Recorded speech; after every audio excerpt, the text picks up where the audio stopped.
Hello everyone, I am Gomathi of 3rd BSc Computer Science.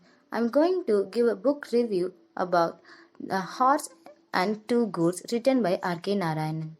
R.K. Narayan's original name, Rasipuram Krishnaswamy Narayana Swamy, was born on October 10, 1906, Madras, India. He is one of the finest Indian authors of his generation writing in English.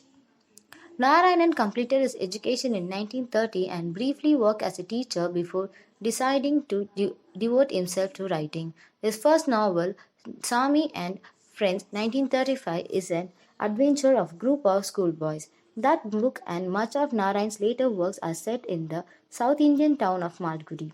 Narayan typically portrays the human relationship of Indian daily life.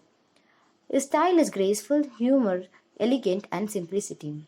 Among the best received of Narayan's 34 novels are The English Teacher 1945, Waiting for the Mahatma 1955, The Guide 1958, The Man-Eater of Malgudi 1961, A Tiger of Malgudi 1983.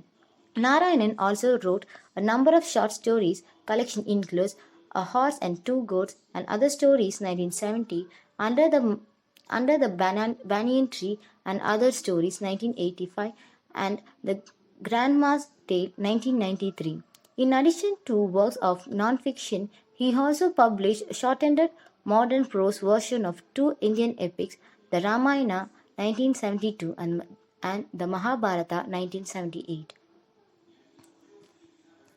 A Horse and Two Goats, written by R.K. Narayan, is a story about a misunderstanding between an Indian and an American. A major theme is clash of culture as exhibited by the wealthy American and the poor Hindu Muni. The story opens with a clear picture of poverty in which Muni lives. Only one big house out of 30 houses in the village is made up of brick. The others includes Muni are made up of bamboo, mud and other material. There is no running water and electricity supply. Muni's wife cooked food over a fire in a mud pot. One day Muni has shaken down 6 drumsticks from the tree growing in front of his house and asked his wife to prepare them in a saucer for him.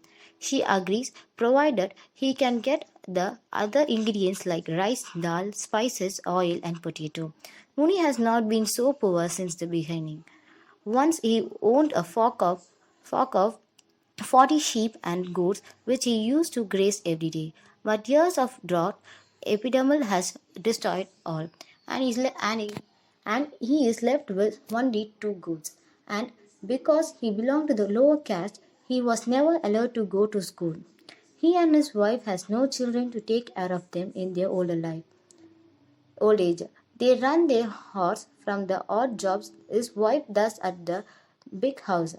Muni has taken so much credit from the every shop that what he asked for the ingredients his wife requested for cooking the drumstick. He is refused. There is nothing in the house to cook, so his wife asked him to fast till evening and graze the goat. Muni goes to his usual place on the outsticks where he could sit on the pedestal of the hold or statue. The statue is made up of clay and is brightly colored. As Muni waited for the evening, he noticed the yellow-colored wagon from which a red-faced American wearing khaki get down and asked him for a nearby gas station.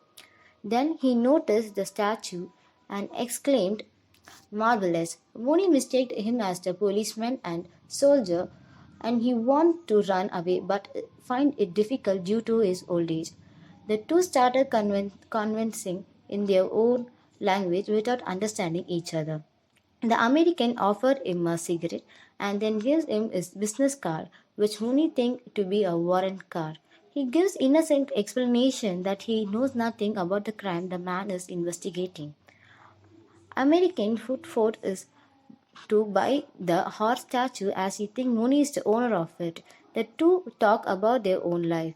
Mooney tells him about the statue, what his father and grandfather has told him. The American listens with fascination and appreciates his sound.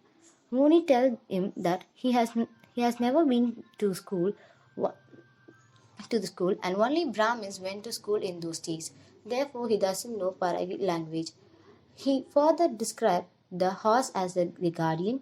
At this, the American replies that this statue will have a best home in the USA. This was trying to understand each other's language. They continue their conversation. Ultimately, the American wear a 100 rupees note and hand it over to Muni. Muni thinks it is an offer for the goods. He happily back home leaving his goods, but his wife suspends him to thief. On the other hand, the American gets the help of detach the horse from its pedestal and place it in his station wagon. Thank you, everyone.